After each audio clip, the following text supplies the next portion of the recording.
ഇനി ഇന്നത്തെ അറിയിപ്പുകൾ. സപ്ലൈകോയുടെ കേര വെളിച്ചെണ്ണ ഇനി ഒരാൾക്ക് 2 ലിറ്റർ കിട്ടും. നേരത്തെ 1 ലിറ്റർ ആയിരുന്നു. ഓണം പ്രമാണിച്ചാണ് ഈ മാറ്റം. വില കുതിച്ചുയരുന്ന സാഹചര്യത്തിൽ സർക്കാരിൻ്റെ ഇടപെടലുകൾ ഫലം കണ്ടു തുടങ്ങി. വെളിച്ചെണ്ണയ്ക്ക് ആവശ്യക്കാർ കൂടിയതുകൊണ്ടാണ് കേര വെളിച്ചെണ്ണയുടെ അളവ് 1 നിന്ന് 2 ലിറ്ററായി ഉയർത്തിയത്. പരമാവധി വിൽപ്പന വില 529 രൂപയുള്ള 1 ലിറ്റർ കേര വെളിച്ചെണ്ണ 457 രൂപയ്ക്കാണ് സപ്ലൈകോ വിൽക്കുന്നത്.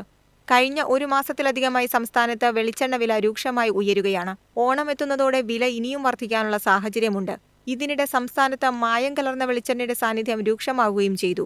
ഇതിനിടയിലാണ് സർക്കാർ വിപണിയിൽ ഇടപെടൽ നടത്തുന്നത്. ഓണം ചന്തകളും ഫെസ്റ്റുകളും കൂടി ആരംഭിക്കുന്നതോടെ വില പിടിച്ചു നിർത്താൻ സാധിക്കുമെന്നാണ് സർക്കാർ കരുതുന്നത്. News desk myfin TV. ഒക്ടോബറിലെ വിവിധ ട്രെയിൻ സർവീസുകൾ റദ്ദാക്കി റെയിൽവേ.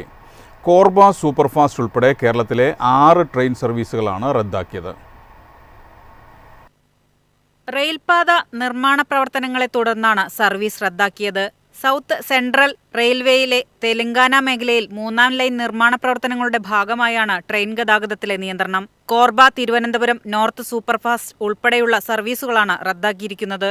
ഒക്ടോബർ 13, 16 തീയതികളിലെ Thiruvananthapuram north Korba superfast, October 15, 18 തീയതികളിലെ Korba Thiruvananthapuram north superfast, October 10, 12 തീയതികളിലെ Gorakhpur Thiruvananthapuram north Raptisagar superfast express, October 14, 15 തീയതികളിലെ Thiruvananthapuram north Gorakhpur Raptisagar superfast express, October 13 Barauni Ernakulam junction Raptisagar express, October 17 Ernakulam junction Barauni Raptisagar express എന്നീ ട്രെയിൻ സർവീസുകളാണ് റദ്ദാക്കിയത്.